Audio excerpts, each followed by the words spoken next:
Vous croyez au système républicain, comme vous êtes persuadé qu'il peut encore offrir des possibilités d'action pour résoudre nos problèmes, voire sortir la France du marasme dans lequel elle patauge depuis trop longtemps. Et puis qu'importe, n'hésitez pas, continuez à mettre votre bulletin dans l'urne avec le nom d'un énième candidat inutile que la République vous impose. Ces candidats, vous ne les connaissez ni d'Adam ni d'Ève, mais ce n'est pas grave, candidats quand même. Ils sont interchangeables, l'avant tous plus blanc que le précédent, aurait dit Coluche. Maintenant, si vous êtes sceptique quant à la viabilité de cette forme de pseudo-démocratie, scepticisme accentué par votre sens critique par exemple, alors analysons les choses. Ne croyez-vous pas que les problèmes des cités, de l'immigration, du chômage, de l'insécurité, de l'éducation, du droit des femmes comme du salaire maternel, etc., auraient pu être résolus depuis bien longtemps déjà? En politique, tout est possible, mais est-ce dans la logique des partis, pour qui ces problèmes en sont le moteur? En conséquence, qu'attendre de plus de la part des partis politiques? Croyez-vous réellement qu'un chef de parti au pouvoir, arborant de ce fait le titre de président de la République, est réellement indépendant dans ses actions pour la mise en œuvre de son programme politique pour lequel il fut élu? Sauf si sa victoire est le fruit d'une punition contre un autre candidat. Un président en République est tout sauf indépendant. Il ne fait pas ce qu'il veut, mais doit au contraire se soumettre au lobby en tout genre, qui dicte sa politique. Daniel Mitterrand en fit l'aveu dans une interview. Après 1980, je demandais à François Mitterrand « Pourquoi, maintenant que tu as le pouvoir, ne fais-tu pas ce que tu avais promis ?» Il me répondait qu'il n'avait pas le pouvoir d'affronter la Banque mondiale, le capitalisme, le néolibéralisme, qu'il avait gagné un gouvernement, mais non pas le pouvoir. J'appris ainsi qu'être le gouvernement, être président, ne sert pas à grand-chose dans ces sociétés sujettes soumises au capitalisme. J'ai vécu l'expérience directement durant 14 ans. En France, on élit et les élus font des lois qu'ils n'ont jamais proposées et dont nous n'avons jamais voulu. On se souvient également du discours de François Hollande du 22 janvier 2012 au Bourget, lorsqu'il annonçait que son principal adversaire était la finance internationale. Au final, après avoir été élu, sa politique allait plus dans le sens de cette finance qu'à son encontre, ce qui expliqua en partie son impopularité.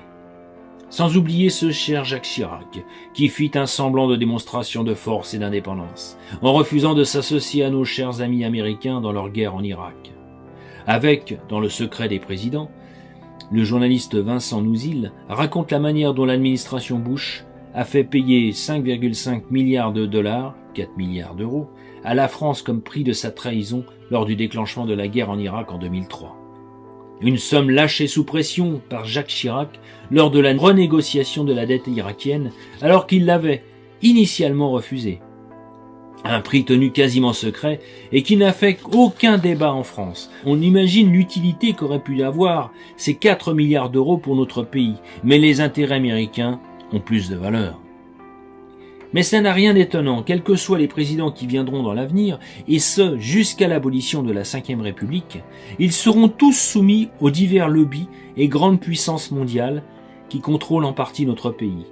Il n'y a donc rien à attendre d'une république en France. Envisager une 6e, 7e, 8e république, etc. ne servira à rien. Ce système est trop faible et inadapté. Voter pour un candidat en République, c'est voter pour une marionnette qui ne sera que le valet des vraies puissances qui nous gouvernent réellement depuis bien trop longtemps déjà. À force de lâcheté, de trahison et de soumission, c'est devenu une pratique constante. Et c'est certainement pas les candidats qui n'ont jamais été au pouvoir qui changeront la donne. Justement parce que novices en la matière, ils en seront d'autant plus manipulables. La mascarade des présidentielles n'est que du vent, un peu comme une mauvaise publicité, vous présentant une belle cabane de jardin pour enfants, et lorsque vous la recevez chez vous, on est plus proche de la vieille niche à chiens. Et puis, si on veut être puriste, réellement démocrate, ou plutôt démophile, pourquoi les pères et mères de famille n'auraient-ils pas le droit de voter pour leurs enfants jusqu'à leur majorité? Ils en sont les responsables. C'est eux qui permettent à la retraite de tenir ses engagements. Il n'y a de richesse que d'hommes. La société est représentée de familles qui, socialement, font la diversité vivante d'une nation. Pourquoi, au XXIe siècle, ne permet-on pas de moduler le travail pour les femmes qui le désirent, travailler selon leur choix, 10, 20, 30, 50, 80% de leur temps. Et d'ailleurs, pourquoi ne reconnaît-on pas le droit aux femmes de percevoir salaire et retraite associés pour celles qui désirent élever leurs enfants? C'est cela la juste reconnaissance pour les femmes, pour celles qui donnent la vie et se sacrifient bien trop souvent pour leur famille. On est loin du désir de cantonner les femmes à la maison, comme le droit romain le désirait, mais plutôt dans l'esprit d'ouverture vers un réel choix féminin libérateur. C'est aux femmes, à travers des référendums, de choisir leur destin loin des lobbies prétendant parler en leur nom. Cette fenêtre, pour ceux qui réfléchissent, permettrait de régler nombre de difficultés éducatives, nombre d'abandons de personnes âgées, nombre de délinquances, comme agirait sur le taux de chômage. Mais il est vrai, c'est trop socialement naturel. La République travaille plutôt à la déstructuration des familles afin de changer la nature même de l'homme. Toujours cette éternelle volonté totalitaire, comme l'endoctrinement des jeunes esprits à l'école. Bref, revenons à notre sujet. Alors, pour qui faut-il voter ? Tout simplement pour personne. Ce n'est pas d'un vote dit utile dont nous avons besoin, mais d'un réel changement de régime politique. Mais ce changement ne se fera que tardivement si tous les contestataires cherchent encore vainement à mettre de l'essence pour alimenter le moteur d'une voiture qui n'a plus de roues. L'abstention, c'est faire le jeu du système, disent certains, car cela permet aux candidats traditionnels de perdurer, certes, mais entre nous.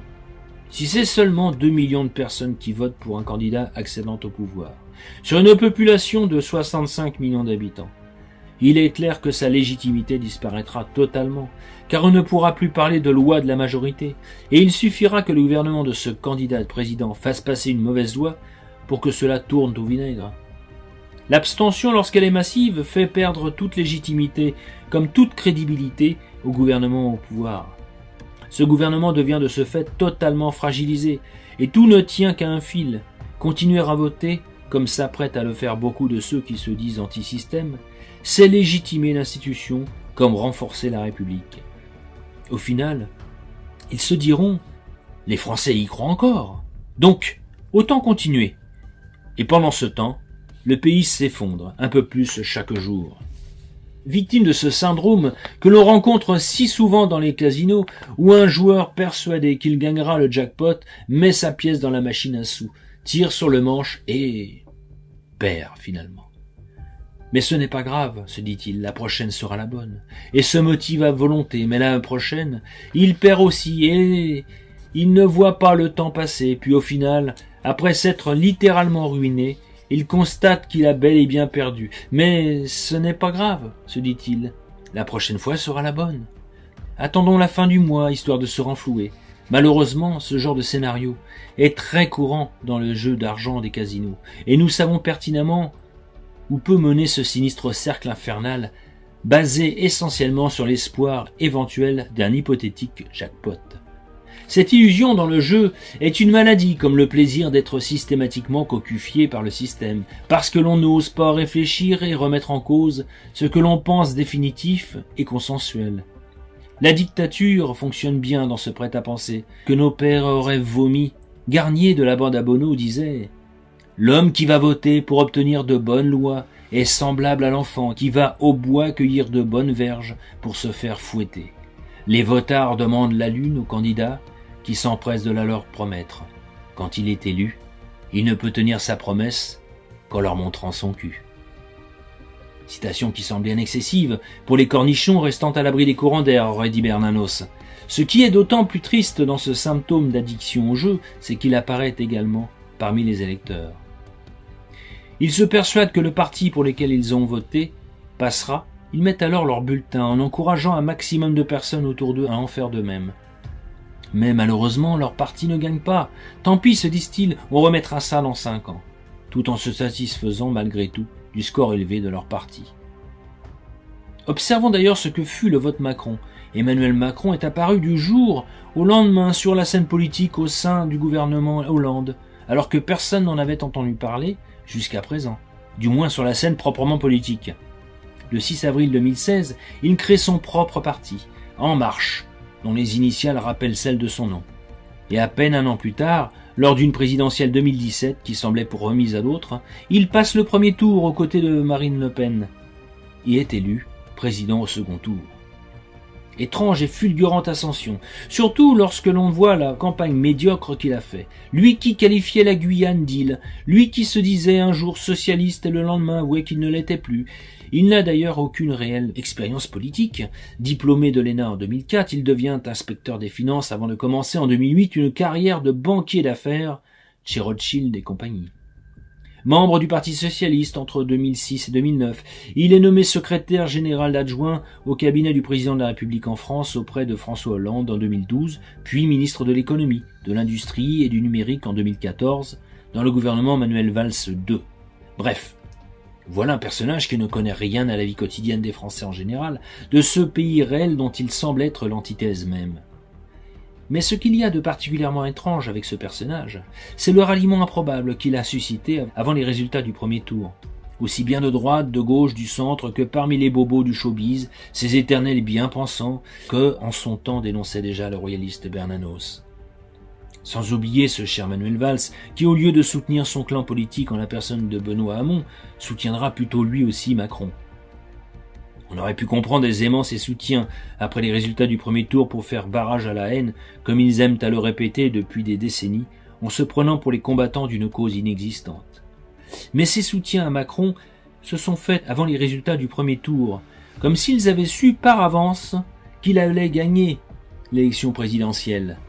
Survivre est la devise de ces hommes, qui ne sont pas réputés pour leur courage politique. On comprend dès lors que Macron fasse office de bouée de sauvetage pour ce monde superficiel hors du quotidien réel des citoyens.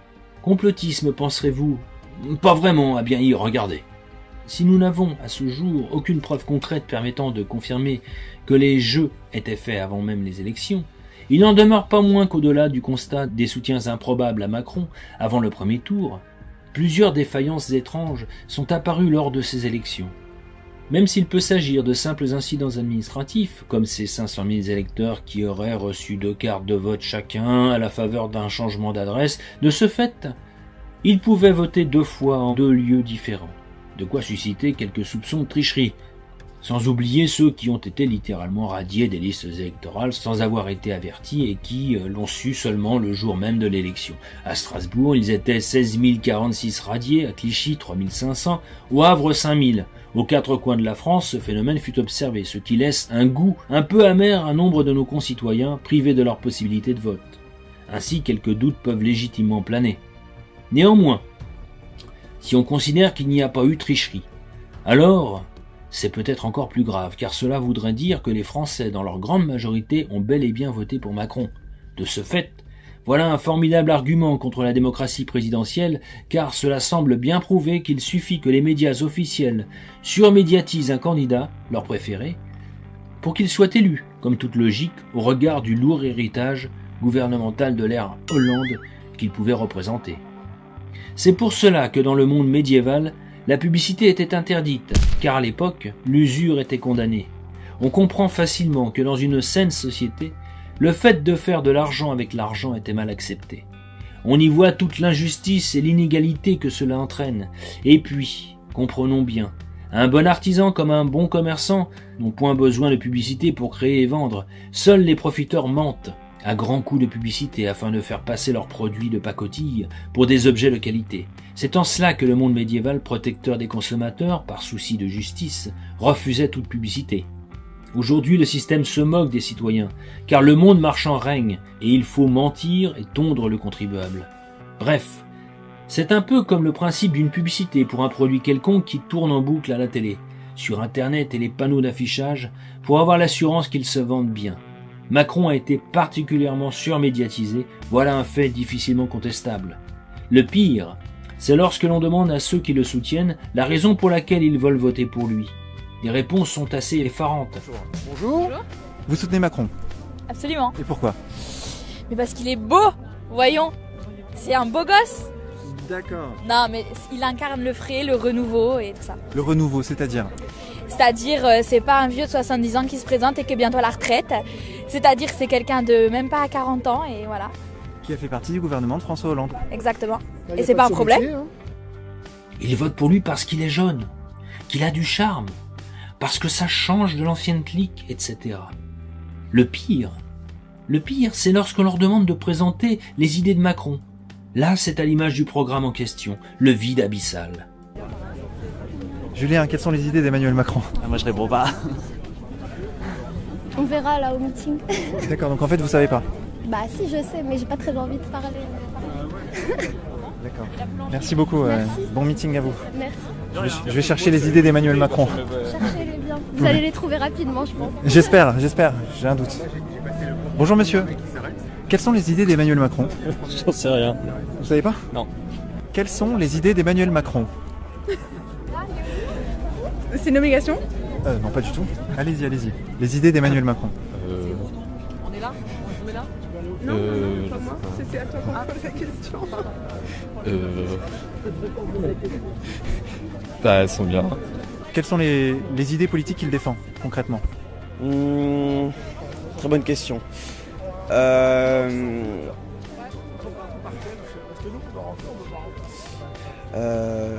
sais pas. Franchement, très compliqué comme question.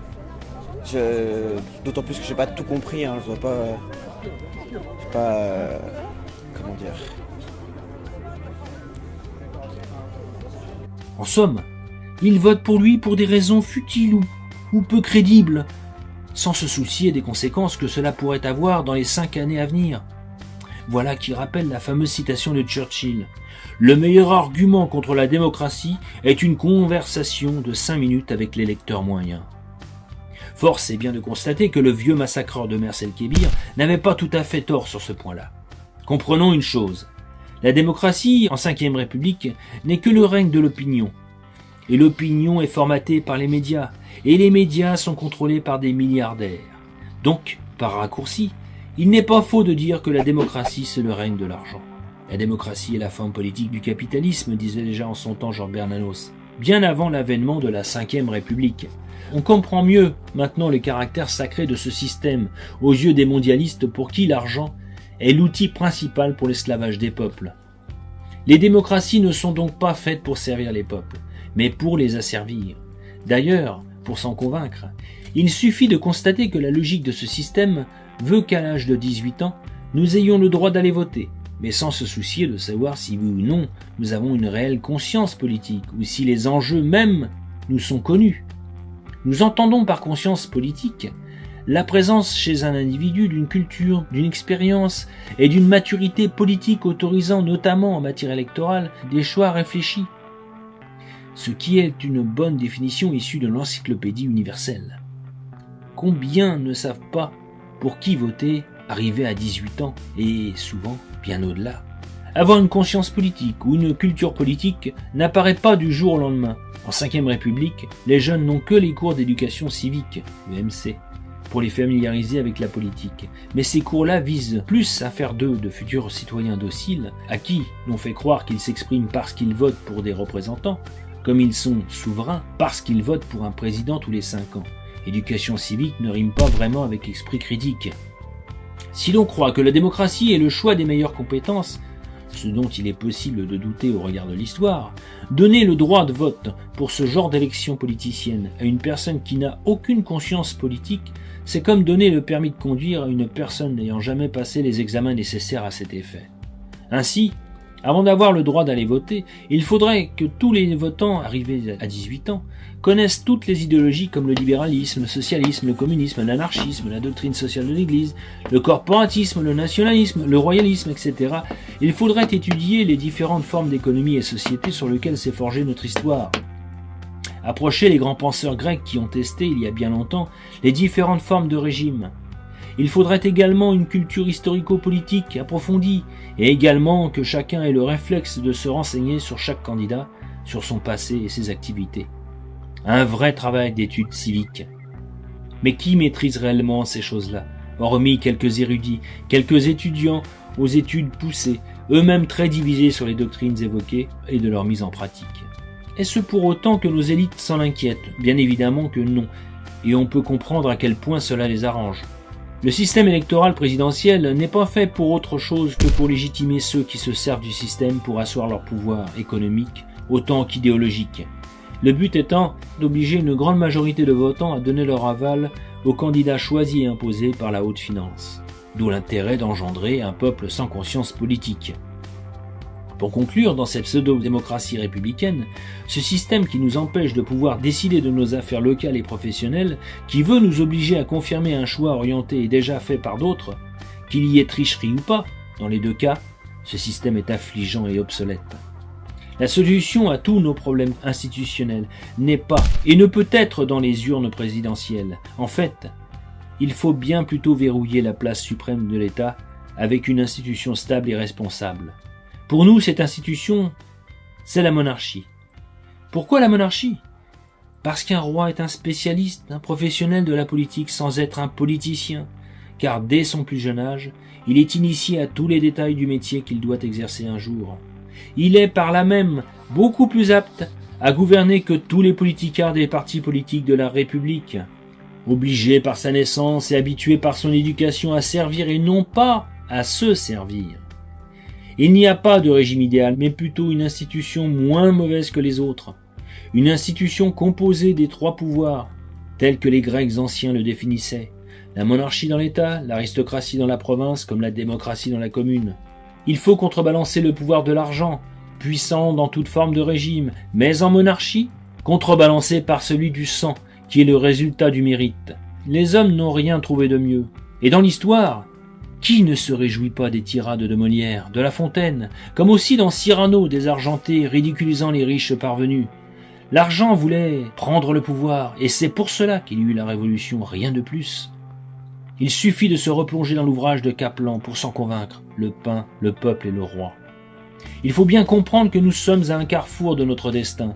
Les modes de communication modernes, l'évolution des peuples par l'assujettissement naïf aux ordres d'un mondialisme plus manipulateur que jamais, entraînent les peuples vers l'esclavage. Bref, un monde tourné vers la numérotation des individus dans un marché planétaire. Revoyons la série du prisonnier expliquant combien la démocratie peut être totalitaire. Ce qui fait du roi l'homme le plus capable de gouverner, c'est justement l'hérédité dynastique, qui est un apprentissage perpétuel de la fonction royale. Pourquoi cela ? Tout simplement parce que l'hérédité dynastique lie le sort du roi à la fortune de l'État. Assuré de laisser à son fils l'administration du bien national, le roi sent par la force des choses son intérêt particulier se confondre avec celui du pays. Il est ainsi intéressé à la prospérité publique comme le cultivateur est intéressé à la bonne culture de son champ, l'industriel au développement de son industrie, etc. Le fils est très tôt au fait par l'expérience de la gestion de l'État, et non le fruit d'une école d'énarques. Il faut comprendre que cette recette vient de l'histoire, et qu'elle est une savante réalisation dont les siècles témoignèrent du réalisme social. Le rôle de l'État sera donc soulager des tâches qui ne le regardant pas, recentré sur ce que l'on appelle ses compétences régaliennes. De Rex, le roi, le gouvernement, se consacrera à ce pourquoi il est indispensable, là où il est bon, à sa juste place. La représentation diplomatique, la défense nationale, la grande justice et l'ordre public général, les grandes réglementations de protection, sanitaire par exemple, l'incarnation de l'unité française. Quant à la démocratie, elle pourra s'épanouir véritablement dans le cadre d'une vaste décentralisation du pouvoir, nécessaire et primordiale. Cette décentralisation consistera à laisser les familles, les professions, les communes et les provinces ou régions s'organiser librement dans la société et assurer tout ce que l'État tentaculaire et souvent kafkaïen s'est arrogé. L'enseignement, la formation professionnelle, la protection sociale, la gestion locale. Les collectivités locales, communes et provinces décideront alors elles-mêmes de leur mode de représentation, de leurs compétences, sans que la loi, votée à Paris, dise ou interdise. Loin de restreindre toute démocratie, au contraire, son extension sera démultipliée à l'infini dans tout ce qui touche la citoyenneté vivante et quotidienne. Cette démocratie sera l'émanation de ce qui fut de tout temps chez les peuples libres, de la Grèce antique, où naquirent toutes les réflexions sur les systèmes humains de gouvernement au canevas historique de notre nation.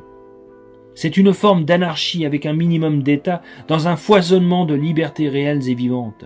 Cela redonne à l'homme toute sa dimension responsable pour un épanouissement familial, professionnel et citadin. Il est donc impératif qu'une libération comme d'une reprise en main du pouvoir citoyen intervienne avant qu'il ne soit trop tard. Donc, c'est au sein des petites communautés, où les gens se connaissent, que la démocratie reprend son efficacité pleine et entière. Ainsi, toute nomination, toute décision locale devra-t-elle être décidée en direct par une convocation de la population afin d'éviter toute lenteur administrative polluante et fatigante. Dans ce type de consultation disparaîtront naturellement les parasites politiques, droite et gauche, qui avant manipulaient l'opinion. Ce qui n'empêchera nullement l'existence des partis politiques, qui deviendront plus des clubs ou associations politiques et se cantonneront à une sphère d'influence éventuelle dans la population. Pourquoi ? Parce que les citoyens décideraient directement ce qui les concerne et ne seraient plus à choisir un programme politique restrictif et étouffant pour plusieurs années. On déciderait du réel et non plus en fonction d'une planification partisane. Le maire, qui avant pouvait être d'une tendance, se verrait alors renforcé par une considération nouvelle faite sur ses qualités, sur l'homme et plus sur sa couleur éphémère de carte partisane. De cette organisation naturelle naîtra une nouvelle aristocratie de valeurs à tous les échelons de la société, empêchant au monde de l'argent l'accaparement du pouvoir. De ce fait, des bulletins de doléances seront disponibles dans chaque mairie ou téléchargeables sur Internet, sur le site de la mairie et devant être remis ensuite en main propre à la mairie. Nous proposons 3 types de bulletins. Un bulletin pour les propositions à l'échelle de sa commune ou de son quartier ou de son arrondissement. Un bulletin à l'échelle de la région, chaque région sera représentée par une assemblée qui constituera une sorte de gouvernement régional décentralisé. Il y aura autant de régions que d'assemblées régionales localisées dans les plus importantes villes de chaque région. Lyon pour la région Rhône-Alpes, Bordeaux pour la région Aquitaine, etc. Les régions de l'actuelle République, identité bureaucratique et sans âme, devront laisser place aux provinces réelles. Les départements, invention de la Révolution et d'ailleurs aujourd'hui moribonds, devront être supprimés et remplacés par des districts de régence regroupant les principales intercommunalités. Enfin, les communes, en nombre extravagant, 35 000, doivent être regroupées en fonction des actuelles communautés d'agglomération. Tout l'actuel millefeuille politico-administratif de la République doit être très sévèrement épuré et réformé. Il faut alléger l'administration devenue étouffante et finalement inefficace. Des assemblées provinciales pourront être créées sous le contrôle d'un intendant du roi. Les préfets valets de la République doivent être abolis. Et un dernier bulletin pour les propositions à l'échelle nationale pouvant aboutir à des référendums si besoin. Et ce qui est bon pour les régions le deviendra pour les métiers et les grandes entreprises en multipliant les participations comme dans les autres associations, faisant la richesse et composant le tissu de notre pays. Il est temps que le destin revienne aux mains des acteurs et non des alcôves du régime comme des lobbies. C'est cela l'écologisme intégral, humainement organisé, dans le temps pour le bien des peuples comme de la nature environnante, préservée pour les générations de demain. Voilà en gros ce que pourrait être une vraie démocratie dans notre pays au sein d'un royaume, plutôt que de voter inutilement pour un candidat à la haute fonction de l'État sur lequel on n'aura aucun contrôle une fois qu'il est au pouvoir. Abstention présidentielle et abolition de la Ve République, voilà ce qu'est être anti-système. Notre jour viendra.